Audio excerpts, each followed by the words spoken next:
I'm in the world's most expensive car.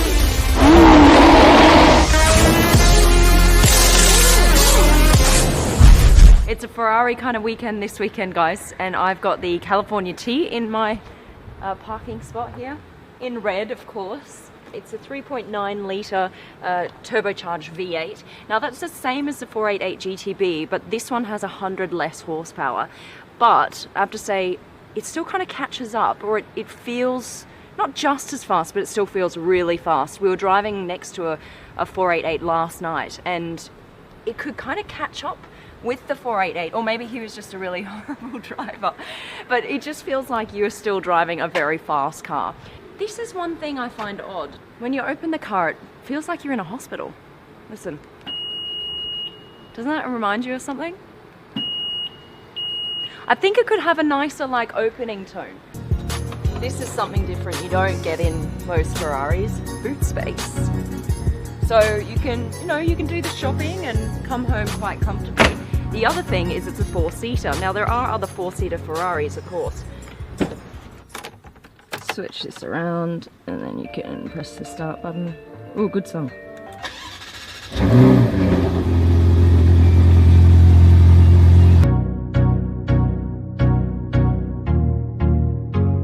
As you can see, seats in the back, but look how it's perfect for my 2 dogs.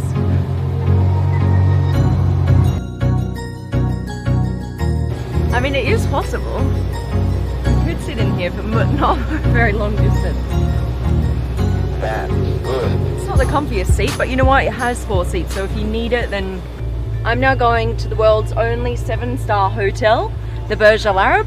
They've got a massive car display there today. We're going to take you through some of the world's most exclusive and expensive cars. And I thought, what better car to take to the Burj Al Arab than a Ferrari? And the California T, it's just classy, you can get away with it anywhere here. This car sounds beautiful. I'm not sure how much of it you can hear, but let me just speed up very briefly. When you change gears, you get this kick every time.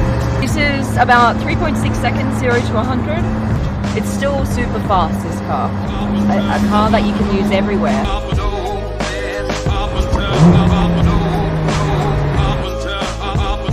Yeah, so now we're pulling up to this 7-star hotel, and this is the only hotel where they have the strictest entrance policy. You've got to be on the list to be able to get through these gates up here.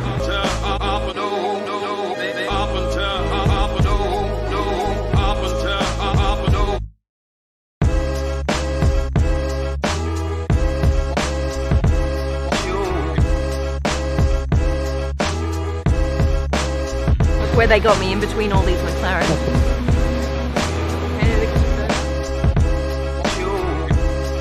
They're saying that this is probably one of, if not the best collection of cars in the world. This is the first car that you walk in and see, the LaFerrari.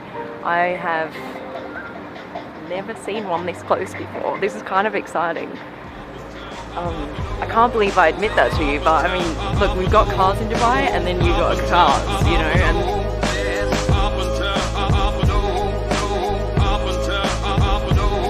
This one, another 918. Yesterday we were in, it was a grey one, wasn't it? At the supercar event. Now, which one would you have? If you got the pick of the 2, which one would you choose? What stands out more, do you reckon? I know which one I'd have, but I can't tell you. Oh wow. This is a Pagani Zonda. I was watching the manufacturers. There's this video about how they actually really concentrate on the design, and they've done these so that they look like leaves.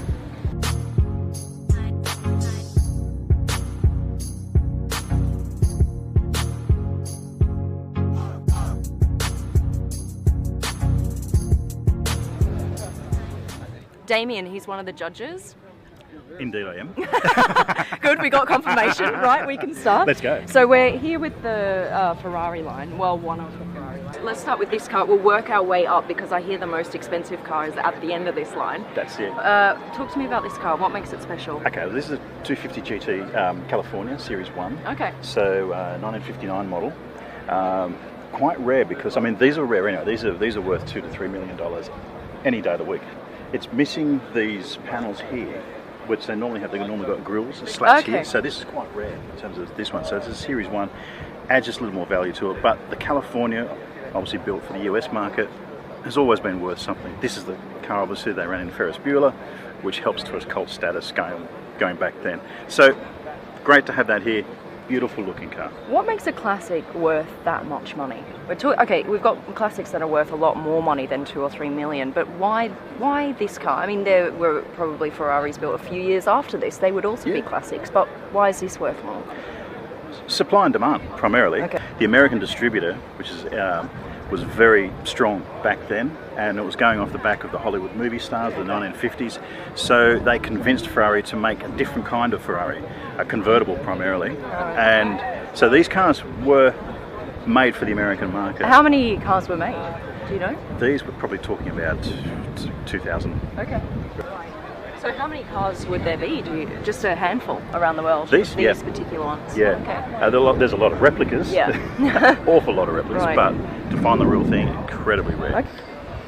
Okay, so tell us about this car then. This So- one, first of all, the price tag, what's hanging off it? Okay, this one, you ready? I don't know. $55 million. $55 million. I think like Diamante's just rubbed off on my fingers or something. It is for sale, so if you know anyone who's up for that, it is the world's most expensive car. Really? Period. This is it? The world's most expensive car, $55 million. Standing behind me, the world's most expensive car. Okay, well, why? The 250 GTO has always been a desirable car. It's always been in the millions. The previous most expensive car was also a 250 GTO. That was Sterling Moss's car. Okay. That was sold at Sotheby's auction last year for $38.9, I think, million. So the 250 GTO has pedigree anyway. But what makes this one even more special is it's an American car. It's done in the American colour of blue with the white stripe, because all the countries had their own racing colours back then. Right. And this was built for Phil Hill, and this is the first racing 250 GTO in the world. Really? So it actually qualified at Le Mans in 1962. Okay. So it has a lot of pedigree, and it's been run by what they call NART, which is the North American Racing Team, a division of Ferrari. Yeah. Very well known division of Ferrari, if you want to put it that way. So this is the first one of its kind. How many then were built? I think there's about another 25 to 30. Wow, only? Yeah. Yeah. And are they still around today? Yeah. In fact, at Goodwood last year or the year before, they had a whole grid of them. In fact, this car was probably there, I'm guessing, but they had a full grid of them racing at Goodwood last year, and that was the most expensive race grid in the history. That would have been what? Cars. More than $500 million worth of cars? We're talking 400 million, 500. Okay, so what makes this one the most expensive out of all the other ones? Is it just that it was the first one built of its kind? The first one, and it's got racing pedigree. Okay. So that adds a lot to it, and it's absolutely mint condition. It's beautiful. Yeah. That's the great thing. Ferrari have, in their Classica division back in Maranello, they have the part number and the paint colour number, and they have all the blueprints of every single Ferrari that's ever been made. Oh wow, okay. So they can go back to that exact original colour. If this gets damaged, you can go back to Maranello and sit in their office for a couple of days and go through with the part number, the engine component numbers, and rebuild it exactly the same. That's incredible. Wow, thanks Damien. No worries.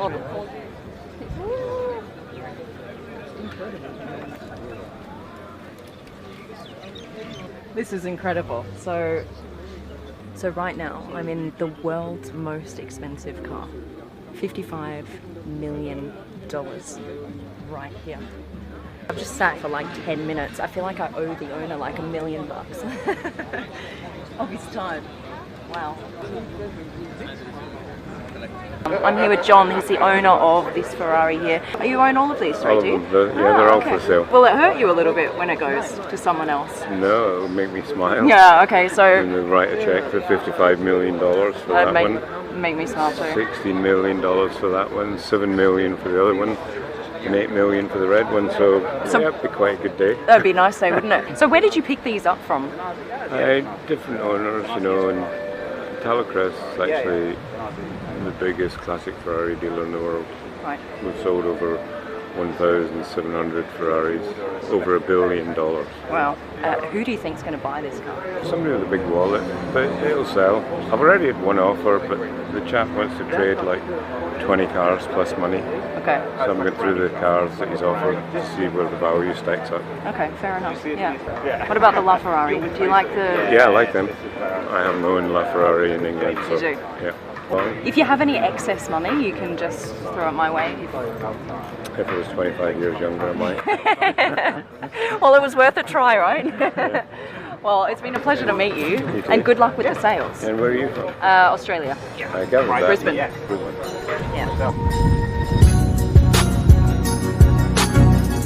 We're here at the Burj Al Arab, and of course, amongst all the world's most expensive cars, you get the best watches, right?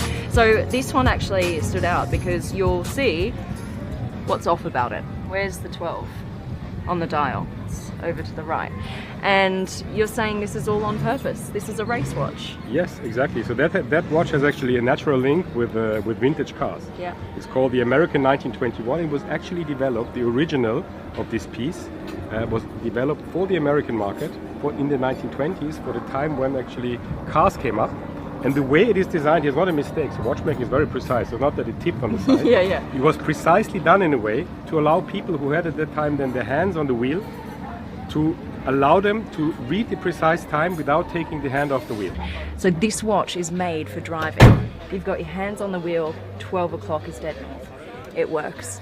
As well, at 1 o'clock, normally yeah. the crown you would find it at 3 o'clock, to allow the people that even when they drive to wind the watch without taking the hand And off. this is a redesign of the classic, isn't it? Yes, that is a Vacheron Constantin. We have the oldest Swiss watch manufacturer with more than 260 years of uninterrupted history. Yeah. And we always inspire ourselves from the past. So this piece is a new, if you want, rebirth of the piece original from 1921. But the design is very, very close to the original. So when was this designed? When did this come out? This one was first presented, I think, 4 years ago. Okay.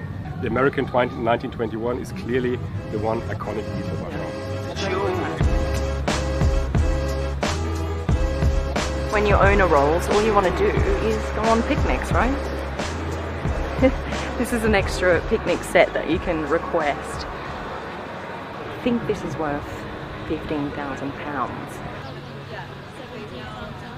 This car to my right was the car used in the Fast and Furious 7 movie. Take a look at this. There are a few really cool features about this car. First of all, inside, see this screen here in the middle? That's not an ordinary screen. What happens is a hologram will appear and you can interact with that hologram. The other thing, come around here, you've got diamonds in the headlights. Diamonds. All right. This is a Lycan. Hopefully I'm going to be driving this one soon. Can't wait.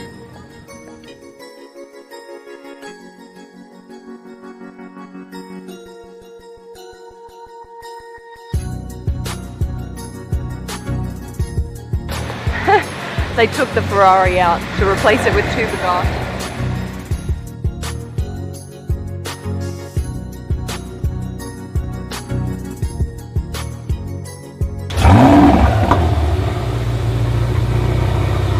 Like after being in the world's most expensive car, I should have like diamonds dripping from me or something.